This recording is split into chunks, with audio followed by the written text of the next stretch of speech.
Eu quero começar lendo o Salmo 32, dos versículos 8 a 10, que diz o seguinte: Eu o instruirei e lhe ensinarei o caminho que você deve seguir, e sob as minhas vistas lhe darei conselho.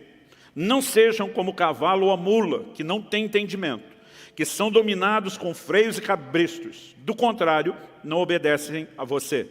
Muitos são os sofrimentos do ímpio, mas o que confia no Senhor, a misericórdia o cercará. Bom, quero começar em primeiro lugar destacando o versículo 8. Deus, mais do que uma promessa, claramente Ele mostra o desejo e o anseio dEle em relação a cada um de nós. Eu o instruirei e lhe ensinarei o caminho que você deve seguir. Sob as minhas vistas lhe darei conselho.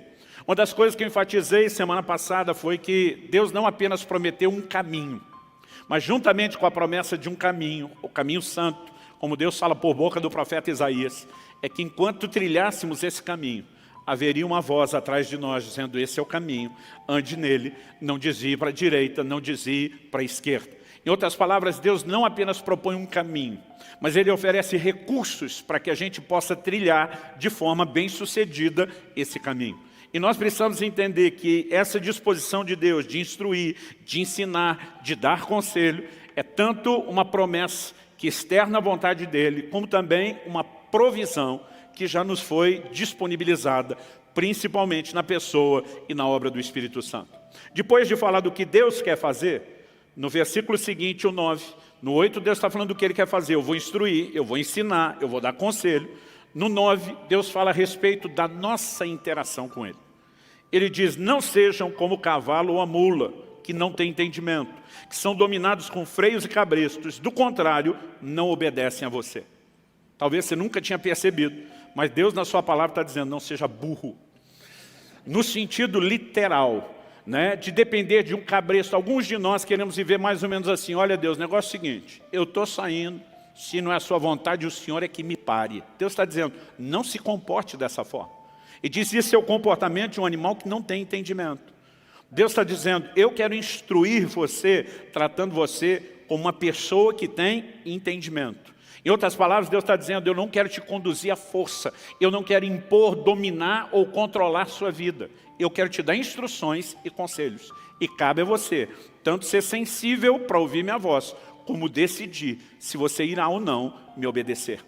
Então nós, se por um lado podemos esperar na vida cristã essa dinâmica de instruções da parte de Deus, e é lógico que temos as instruções gerais, genéricas para todo o cristão, estabelecidas na palavra de Deus, mas nós também precisamos viver, né, num relacionamento com Deus, esse aspecto e esse ambiente de direcionamentos pessoais, de coisas que dizem respeito à nossa vida, ao nosso chamado, ao cumprimento do nosso propósito, a maneira como não apenas nos relacionamos com Deus, mas como conduzimos a nossa casa e assim por diante. Então, entender isso é importante. O verso 10 termina dizendo: muitos são os sofrimentos do ímpio.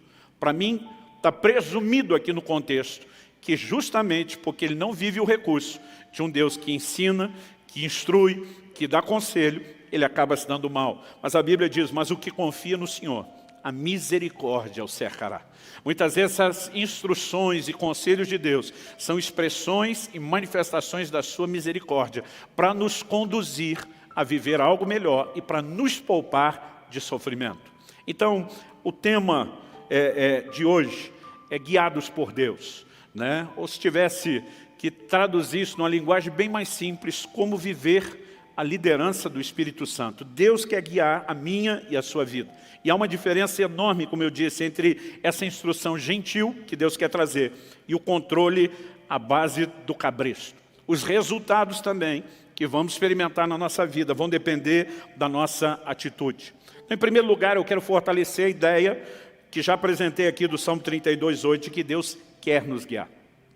Semana passada demos destaque aqui a Romanos 8, 14. Os que são filhos de Deus são guiados pelo Espírito de Deus, né? Na verdade, o texto diz que os que são guiados pelo Espírito são filhos de Deus.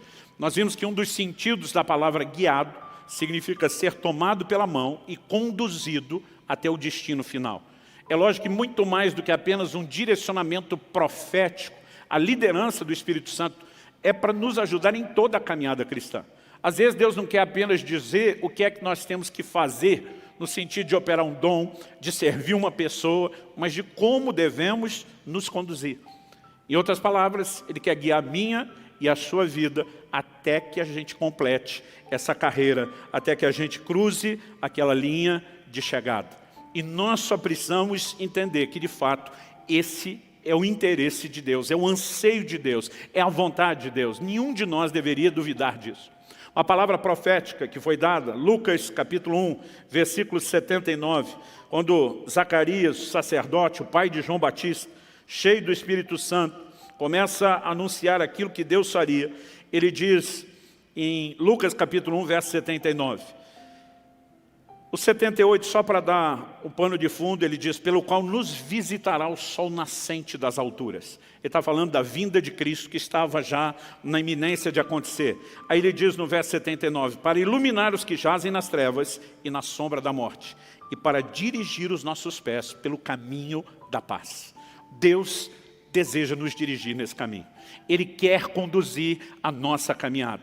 Então, uma das palavras proféticas são liberadas quando Cristo está na iminência, de chegar e se manifestar em carne, é que Ele não apenas ia trazer luz para quem está nas trevas, na sombra da morte, mas que Ele iria dirigir os nossos pés no caminho da paz. Nós precisamos ter essa convicção.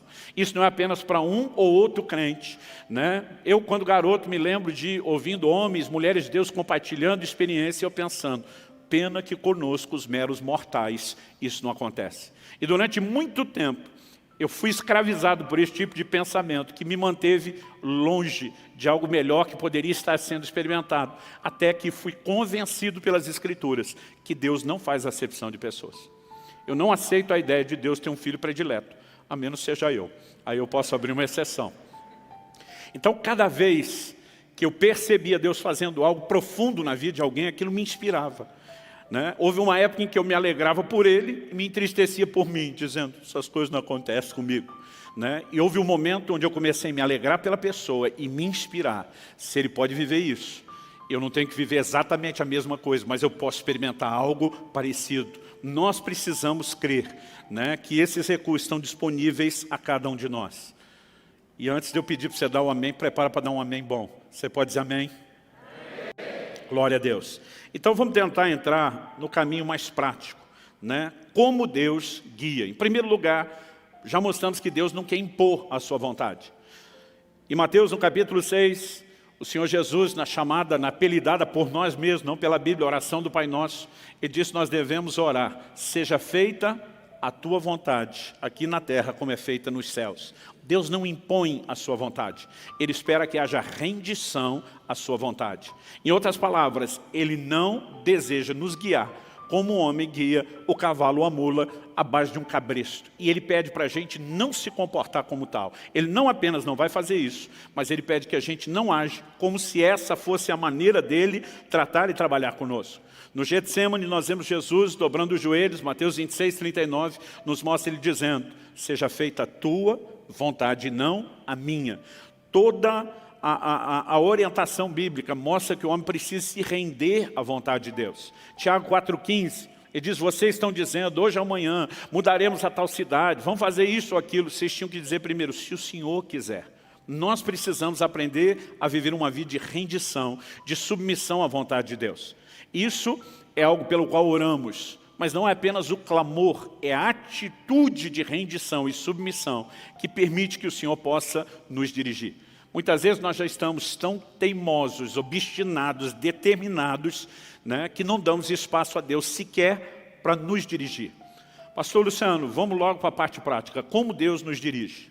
Em primeiro lugar, e antes de mais nada, aliás, essa é a base pela qual nós vamos julgar todas as outras. Deus nos dirige por meio da sua palavra. A gente trabalhou muito semana passada a ideia de que o cristianismo, desde as promessas do Antigo Testamento, depois no livro de Atos, ele era apresentado, intitulado, rotulado como o caminho. Porque Deus está dizendo, eu tenho um trilho no qual você vai andar. Em outras palavras, você não vai viver da forma como você quer. O caminho e o trilho já foi predeterminado. E o Salmo 119, 105 diz, lâmpada para os meus pés é a tua palavra e luz para o meu caminho. Quase sempre a ideia de direção de Deus está atrelada ao conceito de caminho. Em outras palavras, eu e você precisamos saber como nos conduzir. Desde o momento em que passamos pela porta, estamos trilhando um caminho com direção, né, e destino final, como sendo a vida eterna. Eu e você precisamos saber como nos conduzir no caminho. E boa parte dessas instruções já nos foram dadas por meio da palavra de Deus. E algo que eu e você precisamos entender é que se nós não andamos nem naquilo que de básico já nos foi dado, a gente não deveria esperar que Deus então tratasse conosco no nível personalizado, né, com nível de revelação, o direcionamento profundo. Tem muita gente orando e pedindo um direcionamento de Deus. Imagina Deus olhando e dizendo, crente, você não faz nem o básico que eu já instruí, que é o que todo mundo deveria fazer. Agora você está esperando que eu vá te dar direcionamento personalizado. Aliás, em Ezequiel, no capítulo 20, se você for rápido de endereço, me acompanha lá. Ezequiel, capítulo 20, logo nos primeiros 3 versículos, a gente lê assim, no 7º ano, no 5º mês, aos 10 dias do mês, alguns dos anciãos de Israel vieram consultar o Senhor e se assentaram diante de mim. Então, a palavra do Senhor veio a mim dizendo, filho do homem, fale com os anciãos de Israel e diga-lhes, assim diz o Senhor Deus, por acaso vocês vieram para me consultar? Tão certo como eu vivo, diz o Senhor Deus, vocês não me consultarão. Antes dos camaradas abrir a boca para pedir o conselho de Deus, Deus já está dizendo, é ruim que eu vou falar alguma coisa para vocês. E se você vai lendo os versículos seguintes, eu não vou ler o texto todo para não me estender, né? Mas você vai entender que Deus fala não só a respeito do que Ele já tinha feito por eles, e como eles não tinham interagido, mas especificamente no versículo 16, Deus diz, porque rejeitaram os meus juízos e não andaram nos meus estatutos. Em outras palavras, Deus está dizendo, eu já estabeleci o padrão, o básico da caminhada de vocês, e vocês não dão a menor atenção. Agora vocês acham que vão sentar diante de mim e ter direcionamento personalizado.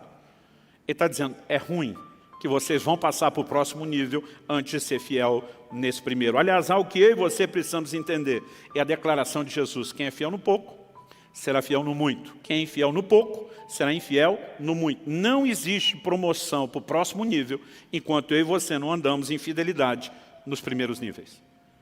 Deus deu uma direção a Abraão. Sai da tua terra, sai da tua parentela, vai para uma terra que eu te mostrarei.